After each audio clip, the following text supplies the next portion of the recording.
আসসালামু আলাইকুম গাইজ, আশা করি সকলে ভালো আছে। আজকে আমি তোমাদের জন্য একটি সুন্দর ওয়ালমেট নিয়ে আসলাম, যেটা তোমরা খুব সহজে বানিয়ে নিতে পারবে শুধুমাত্র কাঁঠাল পাতা দিয়ে। তো এখানে আমি কিছু কাঁঠাল পাতা নিয়ে নিয়েছি, যেগুলোকে আমি 4টা সাইজে 4টা ভাগ করে নিয়েছি, দেখতেই পাচ্ছো তোমরা। তারপরে আমি এগুলোকে এক এক করে ধুয়ে নিব। তোমাদের ধোয়ার সময় লক্ষ্য রাখতে হবে যাতে বেশিক্ষণ পাতাগুলো ভিজে না থাকে এবং পানিগুলো ঝরিয়ে নিবে। ঝরানোর পরে আমি পাতাগুলোকে স্ট্রেট করার জন্য একটু আয়রন করে নিলাম। তোমরা চাইলে এটা নাও করতে পারো যদি তোমাদের পাতা স্ট্রেট থাকে। এরপরে তোমরা এখানে পাতার উপরের অংশগুলি একটু একটু করে কেটে দেবে।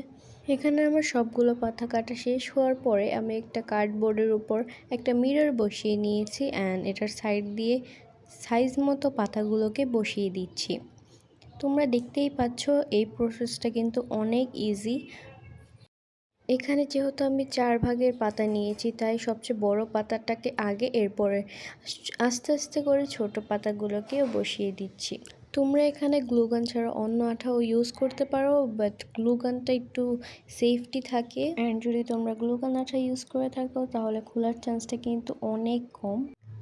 এটার অরিজিনাল কালারটাও অনেক সুন্দর লাগছিল, বাট আমি ভাবলাম একটু গোল্ডেন কালার করলে হয়তো একটু বেশি গ্লেজ হবে, তাই আমি একটু গোল্ডেন কালার করে নিলাম। কালারটাকে কয়েক কোট মারার পরে এটা সুন্দর একটা শাইন দিচ্ছিল।